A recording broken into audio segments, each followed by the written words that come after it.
Hey YouTube, this is Trains and Destinations, and in today's video we're going to take a quick look at the Lenovo Chromebook 100e.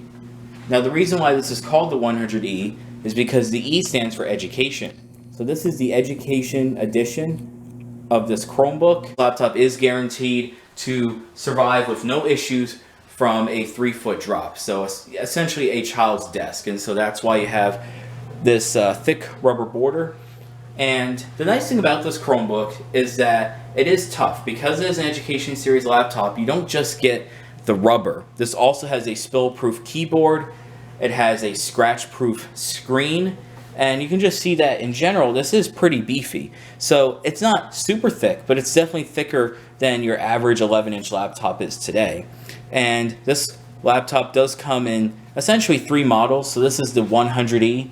You also have the 300e and the 300e 2-in-1, but this one is the base 100e.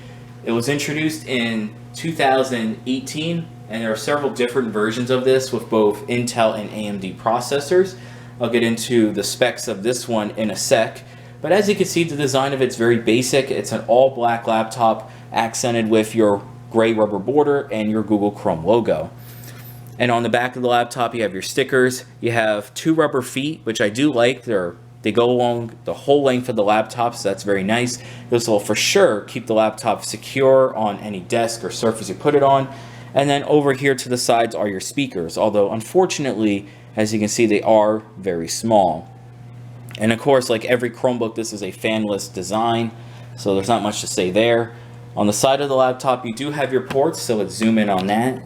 You do have a USB-C port, which is used for charging, which is very nice. Pretty much all Chromebooks now use USB-C for charging, which is definitely a nice touch. I do like that, and I do wish that Windows laptops would start to move in that direction, because it is very convenient. And while this laptop does come with a charger, you can pretty much charge it with a phone charger. Really, any USB-C charger will work for this laptop. So that is really convenient, especially for a portable on-the-go device like this. Now next to you have a single USB Type A port 3.0, and then next to that you have a micro SD card slot, which is a bit disappointing because as far as I could tell, full-size SD cards are still pretty heavily used, and as you can see, there's definitely more than enough space on the side here to have a full-size SD card slot. But nevertheless, you do have it. It's better than not having any slot.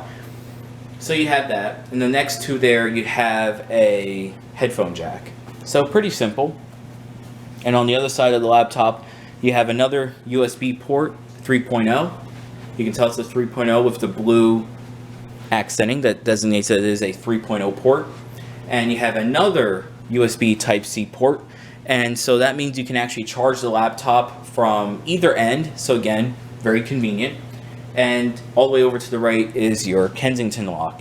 And really that is about it. And then on the front you do have this little cutout here, so you're able to lift up the hinge.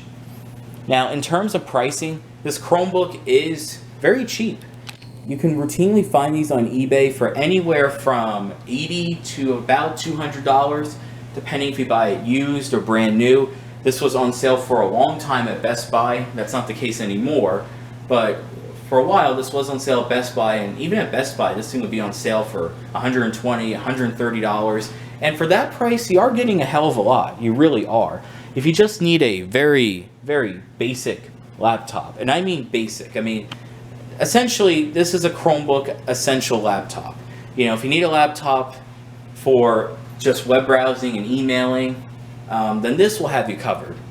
It will work perfectly for that purpose, for web browsing and email. There we go, turn down the brightness. But otherwise, pretty much like any other Chromebook, it really can't do much more than that. Now this doesn't have a touchscreen. You have to get the 300e to get a touchscreen. So yeah, again, very basic. The display here is an 11.6-inch 1366 by 768 TN panel.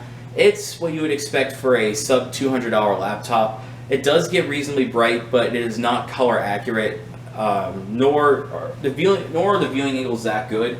The viewing angles aren't terrible, but they're not great either. But yeah, the biggest thing is that it's definitely not color accurate. It's definitely more on the blue side, I would say, but Does it work? Yes, it works.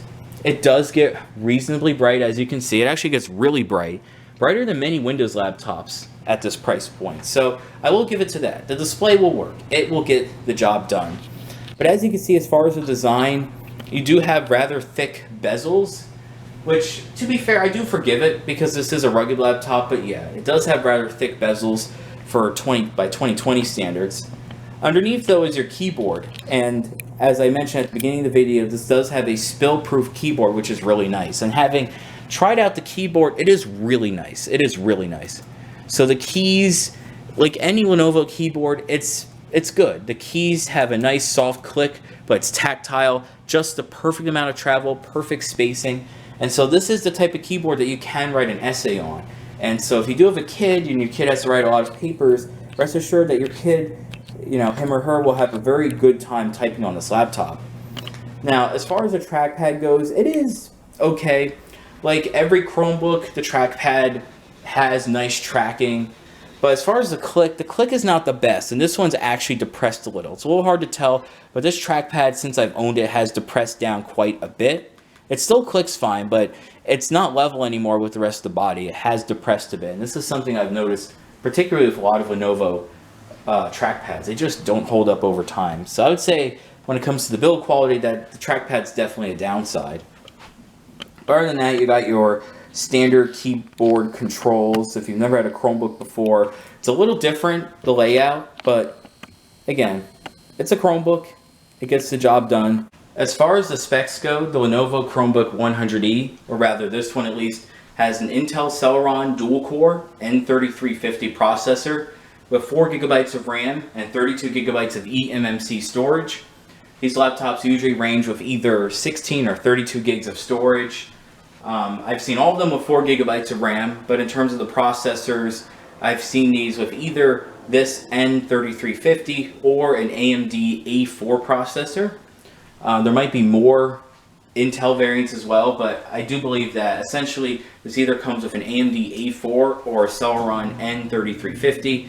The storage, again, is 16 or 32 gigabytes, and the RAM is 4 gigs. Also, the battery life is around 8 hours. Especially for a cheap device, I would definitely recommend this. So overall, thank you for watching my quick review of the Lenovo Chromebook 100e.